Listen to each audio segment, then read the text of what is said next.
President Trump just announced that he will double the planned tariffs on Canadian steel and aluminum. Happening now, a major escalation in President Trump's trade war with Mexico and Canada.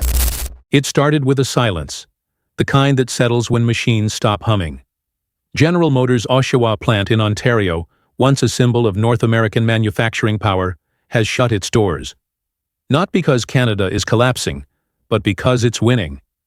At the very same moment, Canada was sealing a jaw-dropping $214 billion trade deal with countries across Asia and Latin America, breaking away from a century-old dependency on the U.S. And while America doubled down on tariffs and isolation, Canada built bridges. Has the United States just handed Canada a global trade victory? What does this mean for your job, your groceries, your gas tank, and the future of North America's economy? Let's break it down. For over 100 years, the U.S. and Canada shared one of the world's most reliable trade partnerships. Geography, trust, and history had welded the two economies together.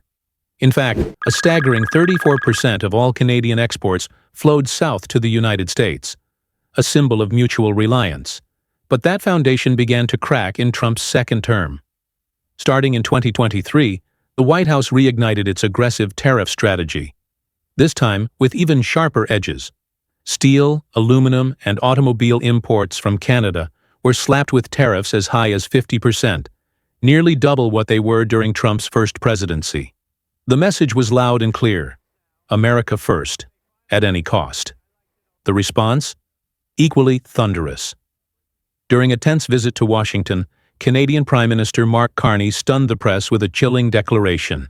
The old relationship is over. It wasn't just a diplomatic jab. It was a historic break.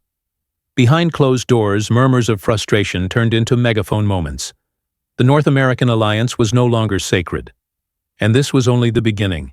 Then came the moment that turned concern into chaos. In a stunning escalation, President Trump doubled down on his protectionist agenda. Tariffs on Canadian steel and automobiles soared to 50%. Blindsiding industries that had long depended on smooth cross-border trade. For U.S. manufacturers, this wasn't just a policy shift. It was a direct blow to their bottom line. Canadian suppliers responded swiftly, notifying American buyers that prices would spike overnight. This wasn't a negotiation tactic. It was a reality check. Factories in Michigan, Ohio, and Pennsylvania began ringing alarm bells. Small and medium-sized businesses, already struggling with rising costs, faced a grim decision: absorb the tariffs and risk collapse, or pass them on to consumers and risk backlash. Meanwhile, panic rippled through the agriculture sector. Farmers feared retaliatory tariffs could hit their exports of citrus, grain, and bourbon. Letters flooded Washington from trade associations begging for clarity, but instead, they got silence. Or worse, more tariffs. Suddenly, the very sectors Trump claimed to protect, auto, steel, and agriculture, were the ones getting squeezed the hardest. But Canada wasn't sitting still. It had another move on the board, and it would change everything. While U.S. industries reeled from the tariff fallout, Canada made its boldest move in decades. With quiet determination and sharp strategy, Ottawa inked massive new trade agreements across Asia and Latin America, including a landmark deal with Indonesia, the world's fourth most populous country. The agreement eliminated up to 90% of tariffs on everything from electronics to rare minerals, instantly unlocking billions in potential exports. But this wasn't just about deals on paper. Canada rolled out a $2.3 billion Indo-Pacific support package, signaling to the world that its expansion into new markets was not a one-off stunt. It was a systematic, long-term shift. No longer tethered to Washington's whims, Canada was rewriting its trade future. It embraced a diversified model of economic strength, reducing reliance on the U.S., and creating a web of dependable partners stretching from Jakarta to Bogota. And while America raised walls, Canada built bridges, faster, wider, and stronger than anyone expected. But what would this new strategy mean for investment, manufacturing, and America's position on the global stage? As Canada built new alliances, American industries began to crack under the weight of their own government's policies. U.S. automakers watched in alarm as vehicle prices surged by thousands of dollars. thanks to skyrocketing steel and aluminum costs, nearly all of it triggered by the Trump administration's tariff hikes. The burden didn't stop there. Steel distributors sounded the alarm, warning that unpredictable costs were choking supply chains and threatening jobs. Meanwhile, farmers in Kentucky, Florida, and the Midwest found themselves on the front lines of a growing trade war. Retaliatory tariffs from Canada and other former allies targeted bourbon, citrus fruits, soybeans, and dairy, hitting some of the most politically sensitive sectors in America. Across the heartland, business leaders flooded Washington with letters, pleading for relief, begging for a coherent strategy. But instead of dialing back, the administration doubled down on tariffs, calling them a tool of strength. What resulted was confusion, layoffs, and fear. Small businesses struggled, investors paused, and global partners began questioning whether the U.S. was still a reliable player. And as America isolated itself, Canada promoted a single, powerful message. We offer predictability. That message would resonate far louder than anyone imagined. While U.S. businesses scrambled to adjust to volatile tariffs and political unpredictability, Canada quietly became the most attractive address on the global investment map. Its pitch was simple, yet powerful. We create predictability. And it wasn't just a slogan, it was a strategic economic doctrine. In a world rattled by trade wars, that kind of stability became a rare and valuable currency. Foreign direct investment, FDI, into Canada surged by 9%, as global corporations, from automakers to tech giants, started moving their money, machinery, and manpower north. The U.S., on the other hand, saw a brutal 28% drop in foreign investment over the same period. The message from investors was clear. Why build in chaos when you can grow in order?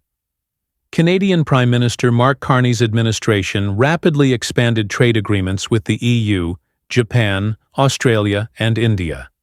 Canada's doors were open, its markets rule-based, and its economic roadmap transparent and forward-looking. Multinational companies took notice. Whether it was building battery plants, critical mineral extraction facilities, or R&D labs for AI and green tech, Canada offered what the U.S. could no longer guarantee: trust and consistency. For the first time in decades, Canada wasn't just a junior trade partner, it was a global business hub. And it wasn't done yet. Just as the U.S. was tightening its grip with trade walls, Canada unleashed a bombshell: a staggering $214 billion multi-sector trade agreement. A move so massive, experts are calling it the biggest policy failure of the decade for the United States. This deal wasn't just about economics, it was a statement of intent. Canada signed sweeping agreements with emerging powerhouses across Asia and Latin America, eliminating up to 90% of tariffs and creating frictionless access to fast-growing markets. From electronics and energy to mining and pharmaceuticals, Canada secured a front-row seat at the global trade table. Meanwhile, the U.S., once the undisputed trade leader, was now watching from the sidelines. Isolationist policies, mounting tariffs, and international distrust had silenced Washington's influence in the very rooms where Canada was now thriving. As U.S. producers struggled with rising costs, Canadian exporters surged into new markets, replacing lost American influence with their own. The world wasn't just listening to Canada, it was betting on it. For the first time in decades, Canada wasn't playing defense, it was leading the offense, and the $214 billion deal was only the beginning. But the real question now is, what does this power shift mean for everyday Americans and the industries they rely on?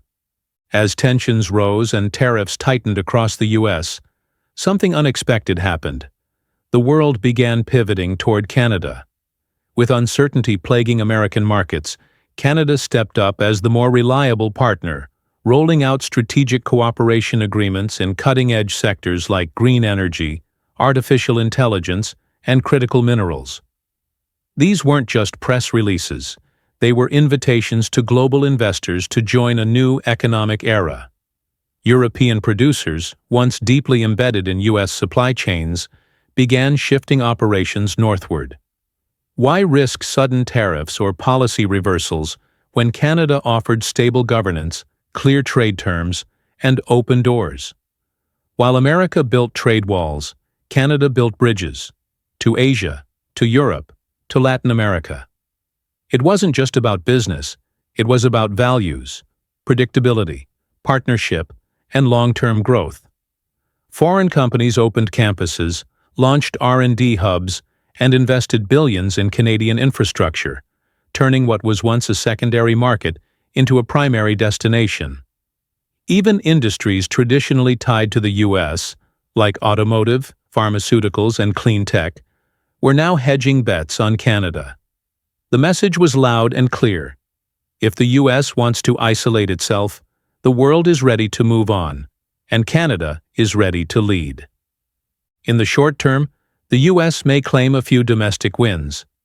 Some factories might reopen, a few jobs might be reshored, and political supporters may applaud the rhetoric of toughness. But beneath that surface, the long-term damage is already unfolding, and it's far more costly. Global supply chains aren't built on nationalism.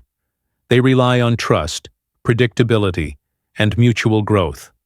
When the U.S. raised steel tariffs from 25% to 50% overnight, or slapped sudden duties on auto imports, it didn't just disrupt trade, it shattered confidence. From critical minerals to clean energy, AI innovation to pharma, Canada is now viewed not as a junior trade partner, but as a modern trade superpower, a hub where deals are honored, where growth is strategic, and where partners are welcomed, not threatened. So who won? Canada rebranded and rose. The U.S. isolated and stumbled, and the world noticed. Now the question is, will America pivot before it's too late? Or has the torch already been passed? As the dust settles, one question echoes louder than ever. Has America's protectionist gamble backfired? While Washington tried to guard its economy with steel walls and tariff fences, Canada quietly opened new doors, signing historic deals, expanding trade routes, and becoming a magnet for foreign investment. The numbers are hard to ignore. Canada's exports grew 2.6%, while the U.S. barely scraped 1%. That's not just a blip, it's a warning. In trying to shield itself from the world, America may have pushed the world away. So here's the final thought. In a global economy, isolation doesn't make you stronger. It just makes you invisible. And if America chooses to isolate, who wins the world instead? The answer might already be clear.